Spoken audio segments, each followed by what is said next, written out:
Olá, muito bom dia para você que nos acompanha aqui nas redes sociais do Diário do Litoral. Meu nome é Eligio Rodrigues, estamos aqui com mais um Entrevistas e do meu lado, precisa apresentar sinceramente? O político mais conhecido daqui da Baixada Santista, sem dúvidas, Alberto Mourão, deputado federal. Alberto, muito obrigado pela sua participação aqui no nosso programa. Eu que agradeço por estar com vocês aqui, estou à disposição para a gente bater um papo, falar um pouco sobre o país e sobre a região, né? Com certeza. A gente vai dar uma conversada mais ou menos sobre o balanço, né? Nós estamos no primeiro ano de um novo executivo, né? De um novo governo federal. O pessoal não esquece, ainda não deu nenhum ano desse governo Lula, né? Então eu queria que o senhor começasse, antes de tudo, fazendo um balanço. O que o senhor pensa desses primeiros 12 meses que a gente passou nesse novo executivo? O que foi 2023 para o senhor? Bom, o primeiro ano mesmo no meu mandato, o primeiro ano do mandato do presidente Lula, é óbvio que qualquer governo, seja ele, seja outro, ele chega com um orçamento feito pelo governo anterior. Então, automaticamente, tem que entender o que está acontecendo, chegar ali e trabalhar com aquilo que lhe deixaram de plano de trabalho. Óbvio que a gente também tem um problema seríssimo, que é o déficit de 170 bilhões do ano passado. Sim. E que automaticamente teve que se rolar para governos futuros, né? Então, automaticamente, teve que aprovar um novo arcabouço fiscal para poder reorganizar e mudanças também de legislações que pudessem permitir a gente buscar novas fontes de receitas que não fosse aumento de carga tributária ou aumento de impostos. Então, assim, os primeiros 6 meses foi de entender. Para nós também que chegamos no Congresso, entender o governo. Porque a gente chega lá, quem é da base do governo definitiva já entrou com a base do governo, sabe o que tem. Eu não estava na base do governo, automaticamente tinha que entender o que o governo queria fazer. É o momento de estudar realmente o que está acontecendo. Estudar as relações com o governo federal, para entender o que ele espera do Congresso Nacional. E aí, gradativamente, ir conversando, dialogando com ministérios, com os secretários nacionais, para poder se aproximar e aí começar a trabalhar nas metas que eu tinha como prioridade, que é a questão da mobilidade, a questão da saúde, fundamental para a gente, a habitação, que era necessária, a questão da educação regional e a infraestrutura como um todo, principalmente na dragagem do nosso estuário. Uma das bandeiras principais do senhor, aliás, nesses primeiros 12 meses, tem sido conversar muito sobre o Hospital do Câncer do Coração aqui no Litoral Sul, aqui para a Baixada Santista. Como é que o senhor vê esse equipamento? Vai realmente acabar com aquele sobe e desce, aquela necessidade, muita gente, das pessoas que têm de procurar capital para buscar realmente um serviço especializado nesse sentido? Eu venho trabalhando há muito tempo. Eu fui para meus mandatos de prefeito, sabia da dificuldade, mas como esse é um estilo de serviço de alta complexidade, quer dizer, de ponta, né? Isso. E que precisa ter um centro especializado, efetivo, não leitos no Guilherme Alves, não leitos na Santa Casa, ou nos hospitais privados que nós temos aqui. A gente precisava ter leitos públicos em quantidade. Faltam hoje quase 500 leitos, não só para essa área, mas para outras áreas mais, e que automaticamente fazem as pessoas ficarem sobrevivendo no sistema público de saúde. E eu estimo que a gente tem aí, entre esses quase 500 leitos, para a área de oncologia, a área de cardiologia, nós precisamos de ter 60 leitos oncológicos e 40 leitos cardiológicos. Não se estima, né? Nesse caso, esse lado foi feito um planejamento, eu pedi uma equipe de médicos que já trabalharam comigo, que voluntariamente, usando informações que tem no Sistema Único de Saúde, fizeram um plano estratégico para a Baixada Santista. Identificamos a ausência de um equipamento com 100 leitos para tratar só dessas dois tipos de doença. Acho que o governador ficou sensibilizado, eu levei ao governo do Estado e propus mais, que é o meu recurso das emendas individuais, eu vou colocar 30 milhões na construção desse prédio. Custa hoje 60 milhões o prédio, 60 milhões porque você tem equipamentos, é muito mais caro o prédio. A gente estima nesse valor aproximadamente. Automaticamente você vai ter um complexo hospitalar, porque quem faz sempre o mesmo serviço faz melhor, entende melhor a doença. Então quando você tem um hospital que faz tudo, ele acaba fazendo alguma coisa, mas na realidade não faz tanto quanto aquele especialista que está ali se debruçando sobre aquele tipo de doença e automaticamente ele começa a entender melhor ela. Eu quero trabalhar firmemente nisso, só não vai sair se o governo do Estado não quiser, porque o recurso eu estou colocando à disposição, então automaticamente é a vontade política de tirar do papel. Mas a gente imagina que eles não devam realmente desfazer esse desejo, porque quer queira, quer não, como a gente está falando, Baixada Santista tem muitos pacientes que procuram. É um equipamento que deve também desafogar o próprio sistema da capital, imagino, não?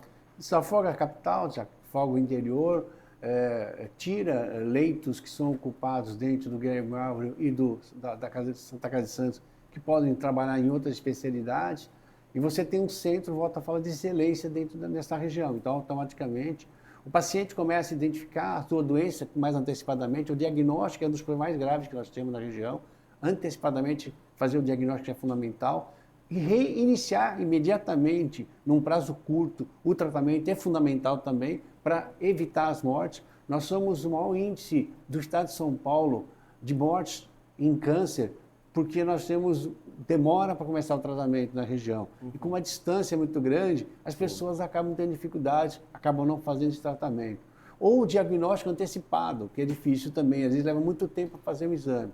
Então, com um centro desse, você dá a resposta e ele, volta a falar, esses 100 leitos são suficientes para atender a Baixada e o Vale do Ribeira. É isso que eu ia falar agora. Não é um mandato seu apenas feito para a Baixada Santista.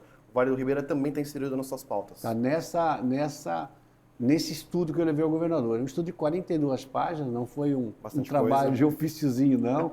Eu detalhei bastante para que a resposta com não vai ter que vir técnico, não pode ser político. Com certeza. Outra pauta muito importante do senhor tem sido a educação. O senhor, nesses últimos 12 meses, lutou um pouco pela Universidade Federal do Litoral Sul. Como é que o senhor vê a Universidade do Litoral Sul aqui para a gente? É uma maneira de não apenas criar mão de obra especializada, mas também manter, talvez, o pessoal dessa mão de obra aqui, evitando esses escapes, vamos dizer assim, para a capital? Porque a gente sabe hoje que muitas vezes a pessoa estuda por aqui, não fica, vai. É uma maneira de você articular a universidade, empresas locais, para realmente manter o talento local aqui? Eu tenho muito respeito pela universidade pública e privada, né? Eu acho que a gente tem, às vezes, tudo tem que ser privatizado. Então, às vezes, as pessoas falam que custa muito caro o custo da universidade pública para o país, então acha que tinha que pagar. Mas não é bem assim, né? A gente tem que separar o que é, na universidade pública, o que é o custo para a formação de graduação, daquilo que é pesquisa que é feito dentro, né? Pós-graduação, então, todas as áreas que você tem ali dentro, que é um custo de orçamento, né? Tomar cuidado com isso e, lógico, analisar isso com cautela.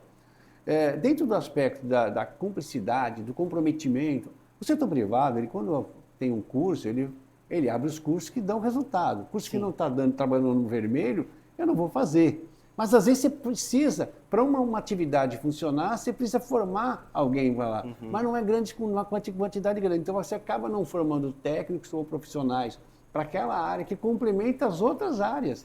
Né? Então, é fundamental ter a percepção sistêmica da necessidade da formação no país para poder alavancar a economia. Então, a gente precisa... E a universidade, onde ela esteve presente, pública, ela trouxe um boom de desenvolvimento econômico. Exato. Eu posso citar São José dos Campos. São José dos Campos é o que é por causa do ITA. Né? Botucatu, né? Rio Claro, você pode ver Campinas. Você vê que tem esse perfil de explodir a economia local. Por quê? Ela aflora a partir da universidade. Ela tem cumplicidade, ela tem o compromisso da pesquisa, dialogar com o setor produtivo, entender qual é a dinâmica da sociedade, qual é a nossa vocação e ajudar a melhorar esta vocação. Né? Atualizar ela constantemente, até pelo fato da disruptura que acontece no processo da relação social e tecnológica. Quer dizer, nós temos sempre novas atividades que sucumbem em outras que vão nascendo a partir dessa dinâmica mundial. E a universidade tem esse papel de pensar regionalmente. É por isso que eu tenho lutado para que a gente ou transforme o campus de Santos numa universidade e não num campus ligado à Universidade Federal. Ela seria a Universidade Federal da Baixada Santista, com isso ela teria autonomia financeira, ficaria no orçamento da União, teria autonomia administrativa para abrir novos cursos na região, novos campos na região, poderia abrir cursos mais ao longo do Litoral Sul ou do Litoral Norte. Então, automaticamente, eu penso numa universidade, Baixada e Vale do Ribeira. Vale do Ribeira passa por formas seríssimos econômicos, é o lugar mais fraco, mais frágil, né? Mais frágil economicamente. E a gente vai pensar um pouco sobre isso com eles. A universidade é fundamental. Um país que não investe na formação profissional não cresce a economia. eu acho importante a palavra que você usou agora, investimento.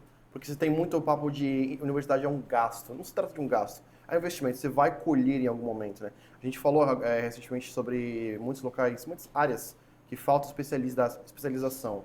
Quem sabe a universidade aqui no Litoral Sul possa vir até a suprir necessidades do porto aqui, da nossa área portuária. Você acredita que possa realmente ter um foco nisso, de graduação em gestão portuária, alguma coisa mais específica para a nossa realidade?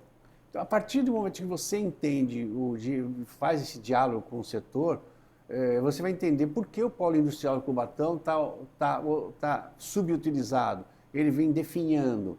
Por que o Porto de Santos tem travas que precisam ser superadas? E aí, automaticamente, a gente entender que necessidade você tem de formar novas profissões que possam ajudar a gente a ofertar para o setor, atrair o setor produtivo, porque o setor produtivo vem para uma região quando ele consegue entender que lá tem logística, energia, transporte, né, em todas as áreas, em todas as matrizes, ferroviária, rodoviária, aeroportuária, ele tenha condições de mão de obra qualificada, e que é das pérolas do sistema, e óbvio que não há dúvida que uma região que tenha qualidade de vida, o trabalhador tem que ter boa qualidade de vida para ele chegar menos estressado no serviço, né?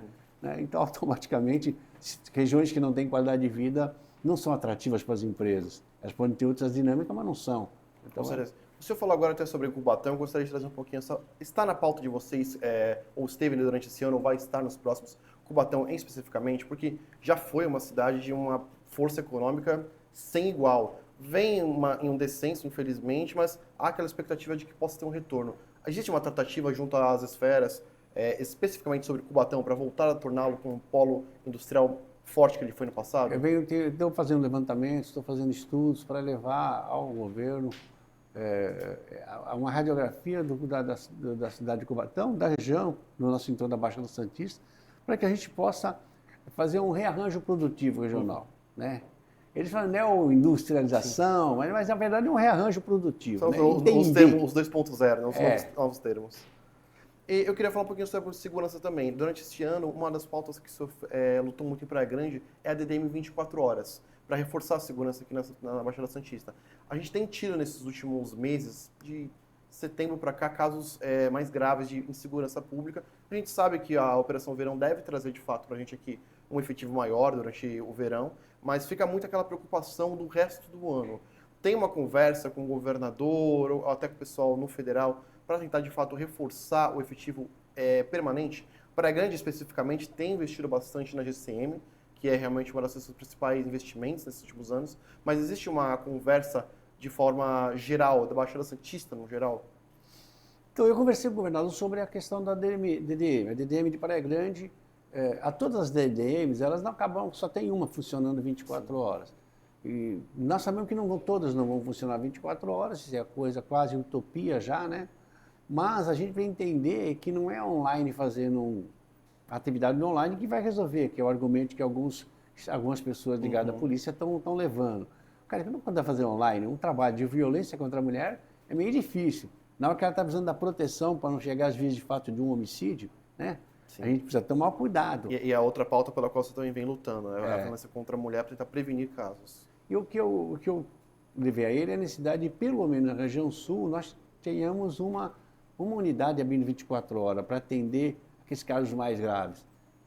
E tem mais, que tem a psicóloga, porque eu acho que a mulher afetada por isso, o sistema de saúde não tem condições de absorver, e você precisa de um tratamento mais continuado, ali, na hora ali, e aí é necessário um plantão nessa delegacia para atender a família, acolher os filhos, acolher a mulher. Então, acho que é uma coisa que não dá para ela vir lá de Peruíbe para vir aqui em Santos, não dá para vir alguém de Itanhaém, viajar quilômetros. Vai levar horas para chegar aqui e já chega fragilizada e com risco ainda. Ele ficou de estudar, né? A possibilidade de colocar uma delas a 24 horas lá.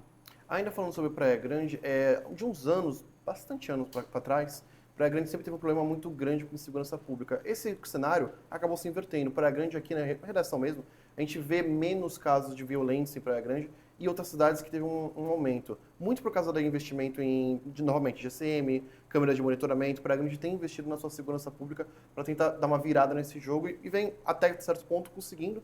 Claro, não vai zerar porque é muito difícil, mas tem conseguido fazer um trabalho interessante. Existe uma conversa de tentar levar ou um modelo similar para as outras cidades da região ou adaptar alguma medida para cada localização? Eu acho que a gente tem que caminhar para uma reunião constante sobre segurança pública regional. Porque o crime, ele às vezes, ele é restrito à sua cidade, no caso da violência da mulher que nós falamos agora, ele é restrito ali. Eu acho que até a Guarda Municipal pode atuar muito forte nisso, se a gente fizer uma legislação, uma reforma da legislação federal. A gente tem coisas que são locais, né? Pequenos furtos, desinteligência, questão de barulho, muitas coisas que a Polícia Militar acaba atuando que ela não devia atuar, e se a gente fizer uma legislação e modificar ela. Agora, tem aquele crime de entorpecente que atravessa a fronteira, né, que é fundamental que você tenha. Mas muitos dos crimes acabam atravessando a cidade, nós somos todos conurbados. Acho, nesse aspecto, os grandes eixos, nós devíamos ter uma parceria regional, 100% de monitoramento nos grandes eixos. Isso automaticamente faria com que esses delitos que acabam sendo praticados de uma cidade e para outra fiquem mais controlados. Tá? Então, uma grande rede metropolitana de controle, com uma central com a presença de pelo menos um corpo de policiais das guardas municipais e da Polícia Militar presente ali para a gente controlar isso. É uma coisa que tem que se estudar porque é fundamental. Outro aspecto é que o crime ele evolui.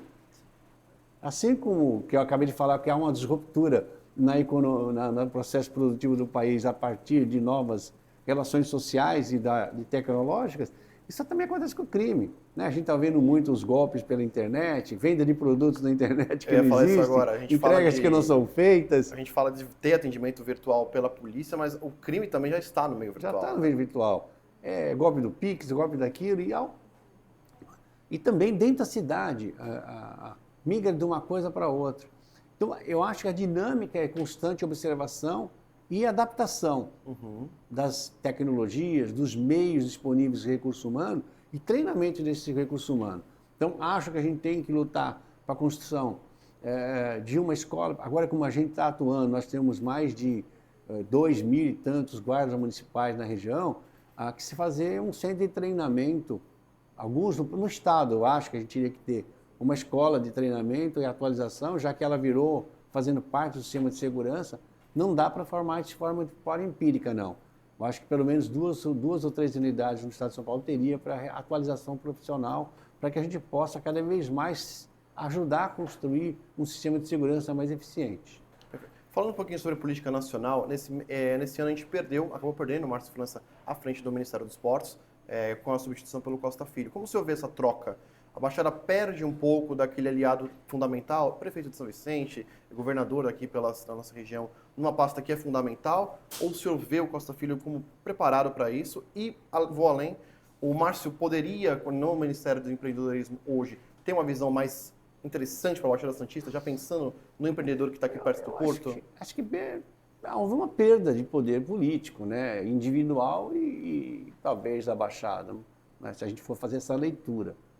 Mas acho que o ministro também, ele está tentando... Eu vi as entrevistas dele, tenho visto a preocupação dele, ele veio diversas vezes a Santos, então ele sabe muito bem da importância do Porto de Santos para o Brasil, para a economia do Estado de São Paulo e para o Brasil. Então, isso é uma coisa que não me preocupa, entendeu? De onde ele é. Me preocupa se fizer daqui um cabide de emprego para colocar gente para dentro que não vai produzir nada. Indicar alguém é uma coisa, alguém que não produz é péssimo, né? Então, eu acho que esta coisa é tentar entender o que vai acontecer. Ele tem que dialogar, o Porto tem que dialogar um pouco mais com as cidades, não com a cidade de Santos e de Guarujá, mas com todas as cidades, para que entendam o impacto que ela cria em outras cidades, em Cubatão, e hoje já em Praia Grande também, sim, nas atividades retroportuárias. E o Porto também, que ele pode ser indutor da economia, porque pelo Porto de Santos passa a economia do país, mas ela não fica aqui. ela cria um PIB da cidade de Santos, elevando Santos à 25ª economia do país e Cubatão à 20ª economia, mas, na verdade, essa riqueza que entra por aqui, gera riqueza, gera ICMS e ISS para a Prefeitura de Santos. Mas quanto impacta nas duas cidades, Guarujá e Santos? Eu vejo que se a gente não fizer uma discussão mais aprofundada, sem paixão, Sim. todos nós, entendemos como é que o porto pode ser uma solução maior. Ele é a solução para a parte hoje. Ele pode ser uma solução muito grande para que a economia regional se desenvolva mais. Tá? Então, esta coisa da troca de ministro depende muito do como ele vai nos observar e vai dialogar. Eu estou dando tempo ainda. Eu acho que... É recente, né? É recente, eu acho que é muito cedo para fazer crítica só pelo fato de ter trocado João por Pedro. Eu acho que ainda é muito cedo para a gente falar sobre isso. Perfeito. Saindo um pouquinho de 2023, indo para 2024, nós tivemos nesses últimos 2 meses, se não me falha a memória, muitos relatos a respeito do avanço do mar. Estudos que falavam sobre perda de território. Eu queria saber, em Brasília, foi uma conversa que vocês já tiveram de planejar para 2024, daqui para frente, uma solução de como, não vou usar a palavra salvar, mas como prevenir ações climáticas aqui na Baixada Santista, até porque a capital recentemente sofreu bastante com falta de luz por causa de tempestades muito além do esperado, e aqui na Baixada a gente também não fica muito além porque nós temos o mar como vizinho. Tem uma conversa lá em Brasília, ou deve ter futuramente, para realmente prevenir essas ações? Eu acho que esses momentos de crises climáticas, né, seja de chuva, de vento, de águas, né, de mar, eu acho que isso aí acontece desde o início do mundo, né? Essas mudanças aconteceram. A Terra passa por essas acomodações. O problema nosso é que nós aceleramos os impactos que podem provocar mais, e mais grave do que esses dois fatores é a ocupação urbana desorganizada. A gente ocupou áreas de várzea, que pertencem aos rios ou aos braços de mar, e depois nós reclamamos quando há calamidade pública. Quer tomar de volta, né? Nós edificamos em pé de morro ou em cima do morro, né? E não tivemos cuidado de saber se aquele morro ele tem uma camada de terra muito sensível que pode desmoronar, como aconteceu em Angra dos Reis, né? Que percebeu que era um carpete em cima de uma rocha. A hora que choveu pesado, ele desceu. Desceu porque a camada de terra era pequena, não estava enraizado, automaticamente acontece o que acontece lá. Então, nós estamos ficando muito vulneráveis, nós, seres humanos, porque nós ocupamos 70% da população brasileira está nas costas, no litoral paulista, brasileiro. E automaticamente não tem uma cautela. Então, enfrentar isso, a gente tem que enfrentar, analisando os impactos que essa mudança climática está ocasionando, para nós nos prevenirmos de problemas sérios, mas também fazer a lição de casa de reorganização da ocupação urbana, para que a gente possa mitigar os danos físicos, né, de morte de pessoas e materialmente dessas pessoas. Eu acho que a habitação é um deles, mas também a gente precisa... Eu acho que a gente tem um problema que é o antes, durante e o depois, quando acontece uma calamidade. O antes, é isso que eu estou falando, é prevenir, é ir lá, tirar as pessoas das palafitas, tirar as pessoas do pé do morro, de cima do morro, levar as pessoas para as áreas onde elas possam ter a garantia que lá a possibilidade é bem menor de ela passar por uma crise. A segurança. Então, antes é isso. No momento que acontece o fato, é tudo no improviso. Sim. Desde a comida, que todo mundo tem excesso de comida, às vezes falta... Não existe um plano mais organizado das defesas civis. Elas existem, elas estão aí tentando sobreviver, mas a gente precisa melhorar esse trato, né, de mobilização, de requisição de equipamento e mais. Ali durante a coisa, você fica improvisando, tirando salas de aula para colocar gente, e a gente vê aí no Japão casas pré-moldadas que o cara monta em um dia. Nem em horas ele monta uma coisa. A gente vai ter estoques de casas pré-moldadas desse nível a cada região do Brasil, principalmente onde tem mais possibilidade de acidentes, pelo governo federal na Defesa Civil. É uma das coisas que eu tenho que discutir com o ministro, porque essas casas, Se tiver uma calamidade, o Estado vai lá e recolhe essas casas do depósito, monta para uma região, pega um campo de futebol naquela região que sempre tem, monta as casas ou diversos campos, mas a gente precisa parar desse improviso constante. E depois, eu falo que o brasileiro tem uma coisa grave, né? Ele esquece. Esquece. Nós temos emoção do êxtase, ali naquela hora. Aconteceu, você fica naquela coisa e sai todo mundo catando água, catando isso, beleza, isso tem que ser feito. Passou. Gente, tem gente morando em barraca no Rio de Janeiro de uma calamidade de 12 anos atrás. Não só no Rio de Janeiro, no Brasil inteiro. Nós temos casos desses em... Você sabe que está tendo uma guerra na Ucrânia, né? Sei. Sabe? Sim. Não tem mais notícia. Parou. Tem uma outra Saiu guerra? Então é isso, o mundo é assim. Então aqui que a gente precisa, tem gente morando sem condições de vida em todas as caminhadas que aconteceram nos últimos 10, 15 anos. É isso que eu estou falando, depois também é triste. É quase tão importante quanto tudo que vem antes. Você tem que mitigar a habitação, a questão do impacto educacional, você tem que mitigar a questão social dessas pessoas, elas perderam os seus comércios, elas perderam o seu... Quem tinha emprego ainda talvez tenha mantido esse emprego, mas se não acabou a empresa do cara que tinha, né? Exato. E tem aquele questão da efetiva dessas pessoas que precisam voltar a ter a sua atividade funcionando. Então, eu vejo que a gente trata mais como quase que é um espetáculo. A calamidade vira um espetáculo para algumas figuras. Basta ver a última que nós tivemos aqui no litoral. Passou todos os ministros aqui por dentro. Passou só não sei quem deixou de vir aqui. Ou não lembra? Lembro. Cadê o resultado? Cadê o resultado disso? E eu acho que muito do depois que o senhor fala é importante, até para servir de exemplo. A gente esquece muitas vezes disso, né? Acontece algo e a gente repete a mesma ação, às vezes, meses talvez depois. Talvez anos, mas meses depois. E fica, poxa, a gente não sabia que isso tinha acontecido lá, não sei há quantos anos e tal. Como é que aconteceu de novo? Eu estou numa comissão especial que trata disso no Congresso. Ela começou a funcionar esses dias, foi a primeira sessão. E eu tenho uma posição exatamente nessa linha que eu vou trabalhar na comissão. Eu acho que não dá mais.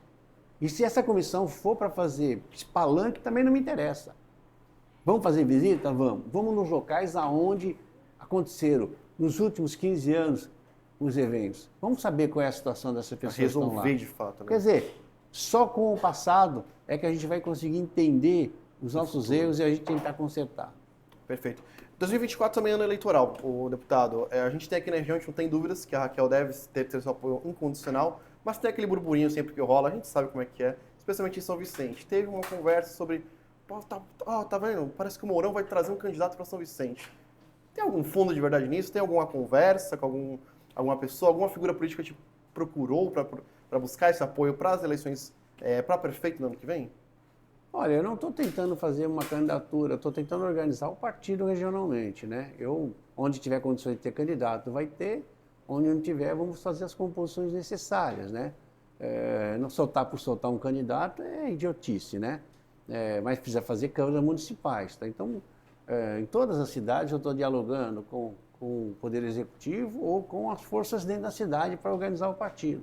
No caso específico de São Vicente, está até tentando fazer pelo menos 2 vereadores. Uma Câmara pequena, 2 vereadores já é muito, né? Uhum. Por isso que determinei que o Caio fizesse um trabalho de conversação, dialogar com todos os segmentos, tentando trazer lideranças para o partido para serem candidatos.